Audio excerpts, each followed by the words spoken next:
Hi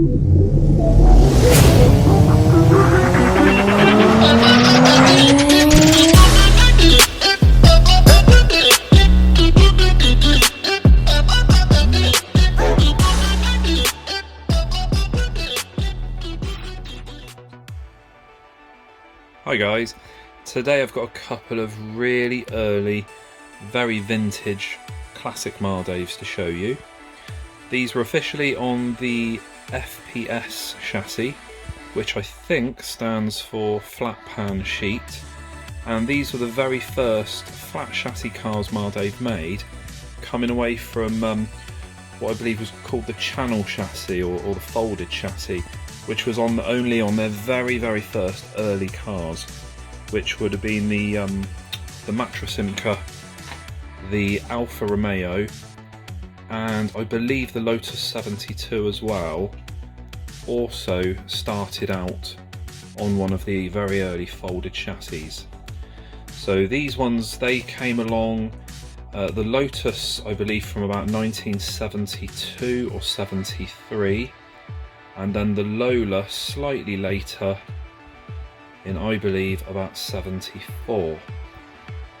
And they are such great looking cars, these two. The Lotus I've only just finished working on very recently.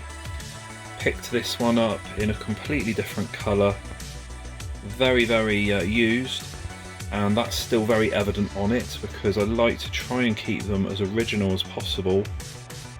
So there's only so much cleaning we'll do. The body shell cleaned up really nicely, and that's got a homemade spoiler at the back there.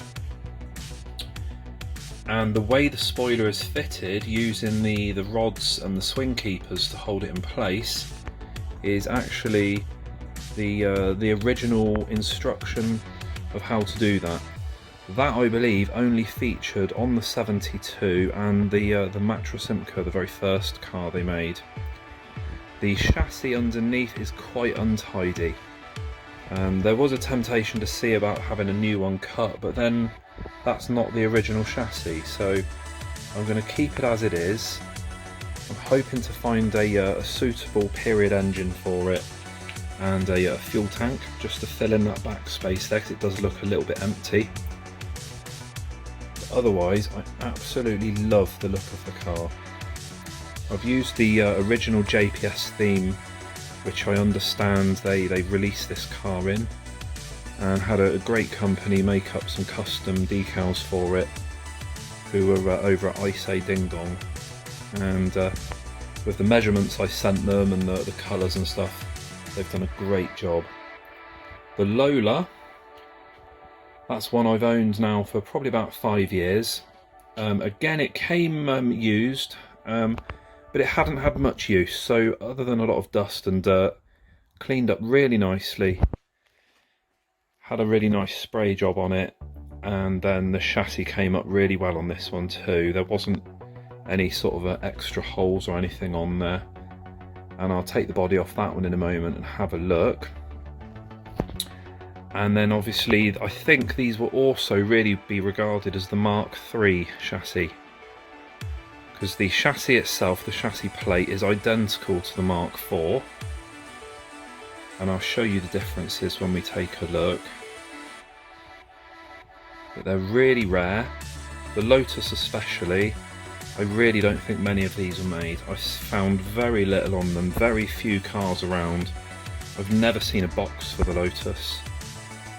So if anybody knows anything more about these cars or has one, I'd love to hear a little bit more about it. Just go around the different angles there. And then the Lotus from the back. They're very special cars. So taking a look under the body, as I mentioned, this is the same chassis plate that went on to be the Mark IV. The main differences on these early cars is, if you look at the front arms, those are actually the front arms that would have been used on the early channel chassis cars, like on the Alfa Romeo, where they would have screwed onto the side of the chassis rather than down onto the plate like this one. You've got your suspension in there, which is a little stiff, and at the moment, because I only recently picked up the instructions for this car, so until that time I didn't quite know the arrangement, but the steering arrangement on these is not how this is set up. So if I can find some old servo arms to fit these old servos, I'd like to try and make up the rods where you have two going out to each side, which acts as a servo saver to protect the servo. I don't know how efficient it would have been because it was only used for quite a short time. And then you've got a much larger, longer radio box on these compared to the Mark IV.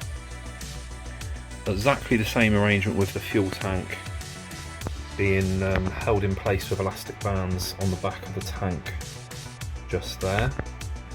This car, I did treat it actually to a custom made exhaust pipe, which I just thought looked so cool with the exhaust tips sticking out from under the body.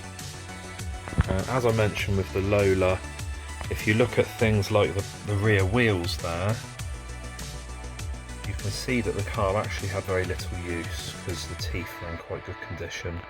That is one of the biggest problems on buying these old vintage cars. Either they were chopped and changed quite a lot because back in those days a lot of the people who ran these were kind of maybe workshop engineers themselves who liked to modify things, or with the wear, the rear wheels would really be really badly damaged on the gear in there, and to find those new, very difficult to impossible. But there you are, there are some very early Mardaves, going right back to possibly as early as 1972, so very close to 50 years old, the Lotus. And these are the earliest cars, along with a very early stock car that I own. So I will still be on the lookout for a Matra Simca. That is the dream. Okay, thanks for watching. Cheers.